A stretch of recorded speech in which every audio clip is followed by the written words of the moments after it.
le pays en bas, tout ça nous connaît, tirer ça, c'est un tirer qui pour défendre le pays. Même laisser Roberto Alvarez, ministre des Relations extérieures de la République dominicaine, qui vient de présenter un tableau assez révélateur de l'état actuel des relations entre les deux pays. Nous en prenons bonne note, Monsieur le ministre. Important, mais même pour juger. Monsieur le Président, avant de donner lecture au Conseil des quelques faits publiés par le gouvernement de la République d'Haïti en lien avec la construction du canal sur la rivière Massacre, je voudrais faire référence à l'écrivain Eduardo Galeano, journaliste et poète uruguayen, là, mon estimable collègue Washington Abdallah serait d'accord avec moi, qui, dans son livre Les vers de l'Amérique latine, publié en 1971, dénonce une attitude de non-respect généralement affichée envers Haïti. Et je cite, « Il faut le répéter jusqu'à ce que les sourds l'entendent.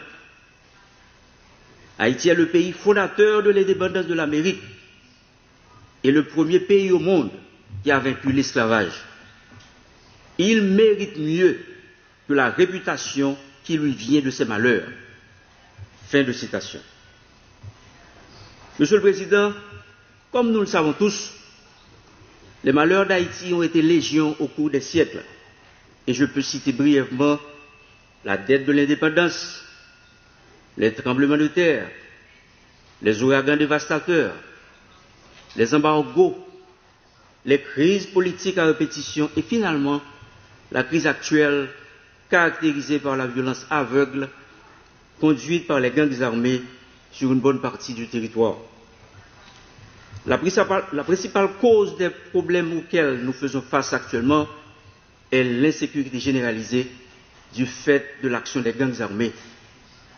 En réponse à la demande du gouvernement de la République, inscrite dans la lettre du Premier ministre, son Excellence Dr Ariel Henry, le 8 octobre 2022, ma délégation profite pour remercier les États membres qui ont contribué à l'adoption de la résolution 2699 par le Conseil de sécurité le 2 octobre dernier, autorisant la constitution d'une mission multinationale d'appui à la police nationale.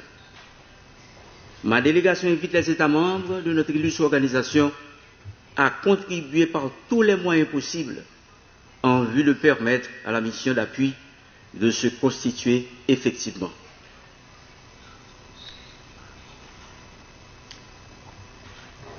Monsieur le Président, la République d'Haïti en a assez des crises. Ce n'est nullement le moment d'en alimenter une autre avec notre plus proche voisin. C'est d'ailleurs ce sentiment qu'a exprimé le Premier ministre, Dr Ariel Henry, qui, à une question de journaliste, a répondu en ces termes. Pas de tac au tac avec le voisin. L'essentiel, c'est de trouver une solution. Le gouvernement haïtien affiche une position de sagesse, sans émotion, mais avec maturité. Monsieur le Président, chers collègues ambassadeurs, s'agissant du différend opposant la République dominicaine et la République d'Haïti, concernant la construction du canal sur la rivière Massacre, souffrez que je vous présente brièvement quelques faits. Le gouvernement haïtien, dans le but de maîtriser les crouilles de la rivière Massacre et mettre en valeur du même coup une partie de la basse plaine de Maribaou, dans le nord-est, a décidé, en 2018, d'entreprendre la construction de systèmes d'irrigation pouvant arroser 3000 hectares de terre. Le dit système sera alimenté par les eaux de la rivière Massacre. Celle-ci est un cours d'eau frontalier, formé par des affluents prenant source tant en Haïti qu'en République dominicaine. Ainsi, le territoire haïtien contribue largement à générer les débits mobilisables de cette rivière commune.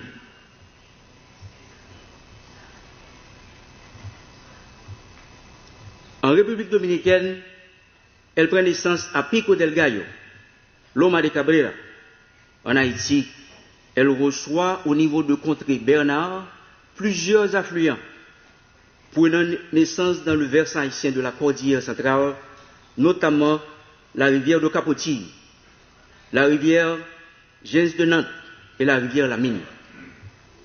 Après environ 10 km comme ligne de démarcation entre les deux pays, elle pénètre en Haïti sur un parcours de 2 km avant de traverser la frontière au niveau de la borne RH-RD 13 pour un parcours en territoire voisin. Puis elle redevient en ligne frontalière jusqu'à son embouchure dans la baie de Mancenille. De la signature du traité de paix, d'amitié et d'arbitrage, le 9 février 1929 à nos jours, la République dominicaine a construit 12 ouvrages sur la rivière Massacre dans la région de Loma de Cabrera et de Dajabón, dont 8 prises sur berge et 4 mini-barrages. Je répète, de la signature du traité de paix, d'amitié et d'arbitrage, le 29 février 1929 à nos jours, la République dominicaine a construit 12 ouvrages sur la rivière Massacre, dans la région de Loma de Cabrera et de Dajabón, dont 8 prises sur berge et 4 mini-barrages. Les travaux de ces ouvrages ont été réalisés de manière unilatérale et n'ont pas été préalablement notifiés à l'État haïtien. Ces infrastructures hydriques en fonction sur le territoire dominicain exploitent plus de 70% des ressources en eau de la rivière Massacre à des fins agricoles et industrielles. Les travaux du canal ont véritablement démarré le 2 avril 2021. Peu de temps après, les autorités dominicaines ont dénoncé la réalisation de ces travaux, arguant qu'il s'agissait d'une déviation du cours de la rivière Massacre. Le 26 mai 2021, une délégation haïtienne s'est rendue à Santo Domingo en vue de faire valoir la position du gouvernement haïtien en présentant et en décrivant l'ouvrage de dérivation. Le 27 mai 2021, à la fin de la rencontre, les deux parties ont signé une déclaration conjointe stipulant notamment dans ces considérants: il est établi le droit pour les deux nations d'utiliser les eaux des rivières qui se trouvent dans la zone frontalière de manière juste et équitable. Le 7 juillet 2021, malheureusement, les travaux ont été interrompus avec l'assassinat du président Jovenel Moïse. Le mercredi 30 août 2023, des agriculteurs de la plaine de Bas-Maribaou ont entrepris la poursuite des travaux de raccordement du canal.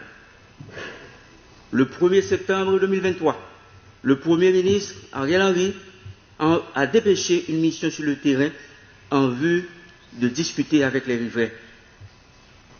Le 8 septembre, le gouvernement dominicain a ordonné unilatéralement la fermeture du poste frontalier officiel de Dajabón-Ouanamène.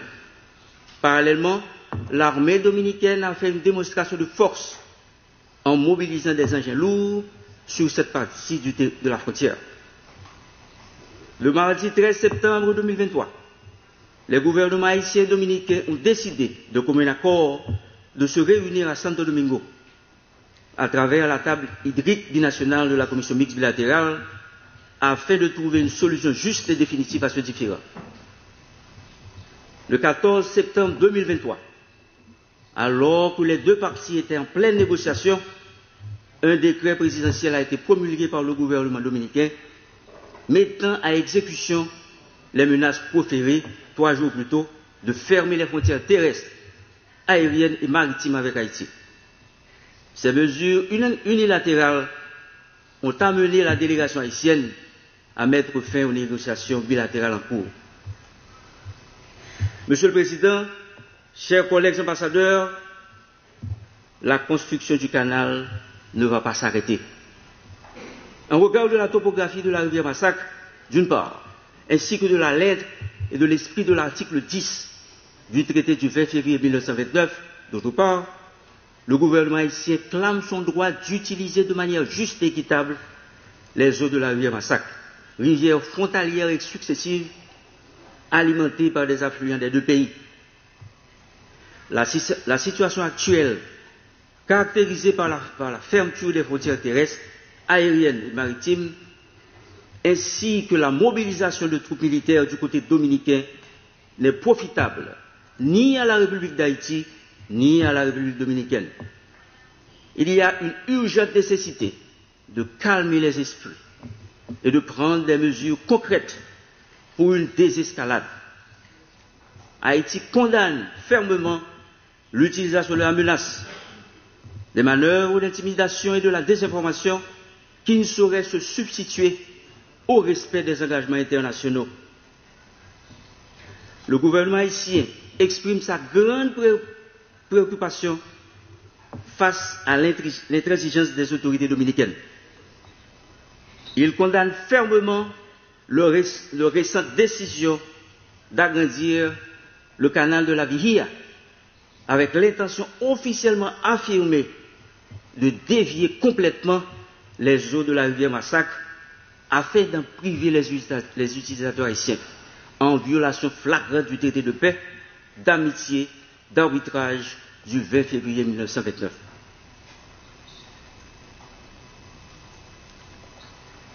Monsieur le Président, la construction du canal ne va pas s'arrêter. La République dominicaine doit reconnaître le droit des deux pays à utiliser de manière juste et équitable les ressources en eau partagées de la rivière Massacre, conformément aux termes de l'article 10 du traité de paix, d'amitié et d'arbitrage du 20 février 1929 et aux normes internationales en la matière. Le problème actuel concernant la rivière Massacre, sans sous-estimer les conséquences de sa gestion irrationnelle, paraît être un dossier mineur et une distraction par rapport aux grands défis communs auxquels doivent faire face les deux pays, car les voies de résolution claires et précises sont déjà prévues dans le traité submentionné. Monsieur le Président, la construction du canal ne va pas s'arrêter. Le gouvernement haïtien réaffirme le droit du peuple haïtien à un usage juste et raisonnable des eaux partagées et s'engage à travailler avec toutes les parties prenantes locales pour la réalisation des travaux dans les règles de l'art par les entités qui ont les compétences techniques et légales pour ce faire.